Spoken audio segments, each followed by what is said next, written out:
Good morning. ઈશાન recce સેન્ટરમાંથી હું ગોરી sir આપ સૌનું સ્વાગત કરું છું.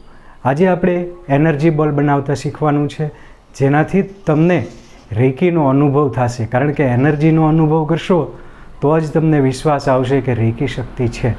તો ચાલો આપણે શરૂ કરીએ. એના માટે સૌથી પહેલાં તમારે આ રીતે હાથ 15 વાર આગળની સાઈડ ફેરવવાના છે. બંને હાથ 1 2 3 4 5 6 7 8 9 10 11 12 13 14 15. હવે ઉલટા 1 2 3 4 5 6 7 8 10 11 12 13 14 15.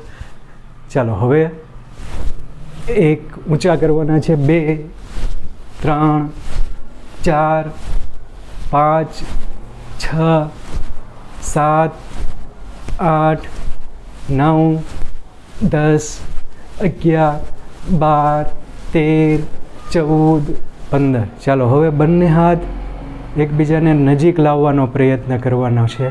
તો તમે જોઈ શકો છો, જે લોકો સેન્સિટિવ હશે એને તરત ખબર પડી જશે કે વચ્ચે એક ગોળો બન્યો હોય એનર્જીનો, એવું ફીલ આવશે.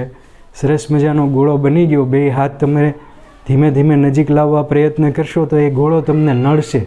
એને એનર્જી બોલ કહેવાય છે. આ એનર્જીને આપણે વેસ્ટ નથી જવા દેવાની, આપણે એને આપણા મોઢા ઉપર સમાપ્ત કરશું. એનર્જી ક્યારેય સમાપ્ત નથી થતી, એક ઉર્જામાંથી બીજા ઉર્જામાં રૂપાંતર થાય છે. તો આ તમે રેકીનો પ્રયોગ જોઈ, એનર્જી બોલનો પ્રયોગ જોઈ અને રેકી વિશે શીખી શકશો. અસ્તુ.